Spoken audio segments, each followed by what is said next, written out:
tentang pemberhentian Marsikal TNI Hadi Cahyanto SIP dan menetapkan Jenderal TNI Andika Perkasa SEMA MSc sebagai calon Panglima TNI tersebut dapat disetujui.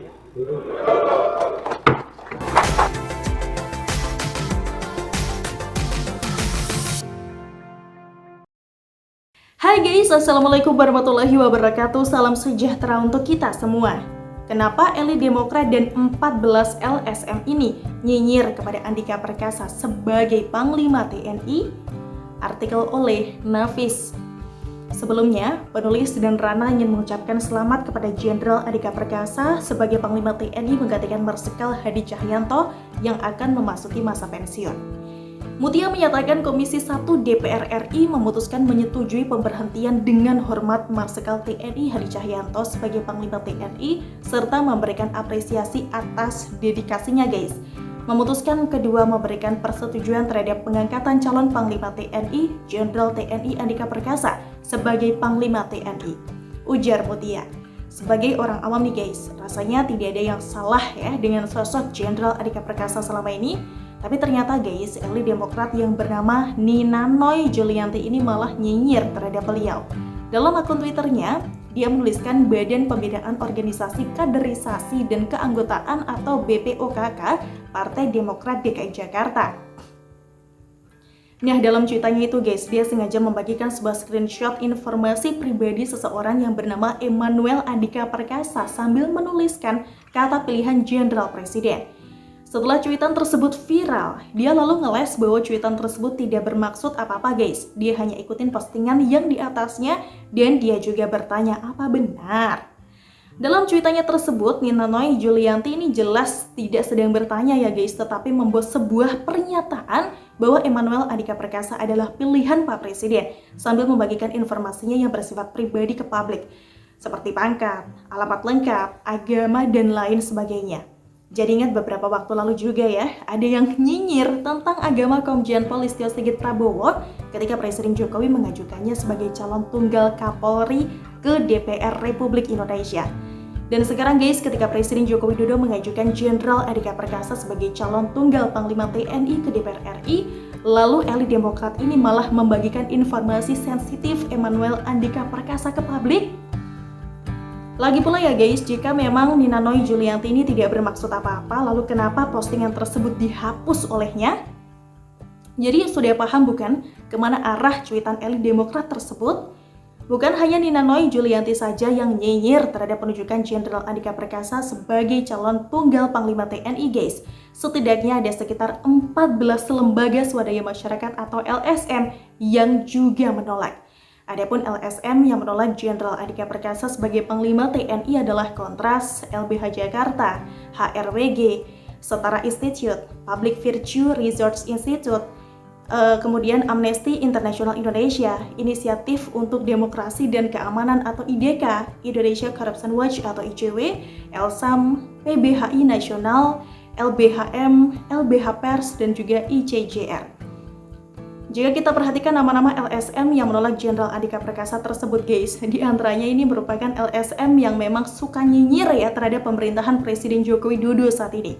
Direktur Eksekutif Amnesty International, Usman Hamid ini mengatakan Presiden Joko Widodo perlu mempertimbangkan ulang keputusannya mengajukan nama Kepala Staf Angkatan Darat atau KSAD, Jenderal Andika Perkasa sebagai calon Panglima TNI. Menurut Usman guys, Presiden Jokowi semestinya mengajukan Kepala Staf Angkatan Laut atau KSAL Laksamana Yudo Margono sebagai calon Panglima TNI yang baru. Kemudian seorang petinggi LSM Amnesty International Indonesia mau ikut campur ya siapa yang berhak dicalonkan oleh Presiden Joko Widodo sebagai Panglima TNI ke DPR RI. Bukankah penentuan nama calon Panglima TNI itu merupakan hak prerogatif Presiden Jokowi? Jadi ya terserah Presiden Jokowi ya mau mengusulkan siapa calon Panglima TNI ke DPR RI. Ini juga bagian dari hak prerogatif beliau. Jadi yang kita tahu ada waktu di mana Jenderal Panglima akan selesai masa tugasnya. Dan secara prosedural tentu ada pergantian, ada penggantian guys. Mengenai prosesnya itu betul-betul di tangan Presiden Joko Widodo. Begitu seperti yang dijelaskan oleh Fajrul. Seorang peneliti LSM imparsial yang bernama Hussein Ahmad juga ikutan nyinyir guys terhadap pengajuan Jenderal Andika Perkasa menjadi Panglima TNI. Salah satu alasan penolakannya ini karena adanya dugaan nama Andika Perkasa dalam kasus pembunuhan tokoh Papua Theis Hio Eluai. Bahkan aktivis LSM ini pun juga mengatakan Presiden Joko Widodo tidak memiliki komitmen terhadap penegakan HAM secara serius. Dengan diajukannya Jenderal Andika Perkasa sebagai calon tunggal Panglima TNI, ini menunjukkan bahwa Presiden Republik Indonesia tidak memiliki komitmen terhadap penegakan HAM secara serius sebagaimana komitmen politiknya. Tandasnya begitu. Aneh tapi nyata ya guys. Mereka yang mengklaim dirinya sebagai oknum aktivis LSM peduli HAM tapi malah ikut campur urusan politik di Indonesia? Tanya kenapa? Jika mereka memang murni menyuarakan HAM, lalu di manakah suara mereka ketika kelompok kriminal bersenjata atau KKB membakar puskesmas, melecehkan tenaga kesehatan wanita hingga meninggal dunia, serta ditendang ke jurang di Papua beberapa waktu lalu? Terkait dugaan pelanggaran HAM di Papua, Jenderal Andika Perkasa juga sudah mengatakan dirinya selalu terbuka. Saya benar-benar terbuka, kalau memang ada dugaan keterlibatan atau apa, saya terbuka loh, kata Andika begitu. Jenderal Andika pun juga mempersilahkan jika memang kasus tersebut hendak diteliti kembali karena beliau mengatakan tidak ada rasa ragu dan takut jika ada yang hendak mengusut kasus tersebut. Mengenai pembunuhan tokoh Papua Theis Hio Eluai, pihak LSM ini jangan memberikan informasi yang tidak lengkap ke publik ya, dan seolah kasus ini tidak pernah selesai. Rakyat juga harus tahu bahwa Theis Hio Eluai ini merupakan salah satu tokoh Papua Merdeka yang pernah mencetuskan Dekret Papua Merdeka pada tanggal 1 Desember tahun 1999 serta mengibarkan bendera bintang kejora untuk pertama kalinya. Nah, pada tahun 2015 lalu guys, 1 tahun setelah Presiden Jokowi menjadi presiden di Indonesia, Boy Eluai yang merupakan putra sulung Theis Hio Eluai ini juga pernah menghadiri acara ulang tahun Kopassus di Jakarta.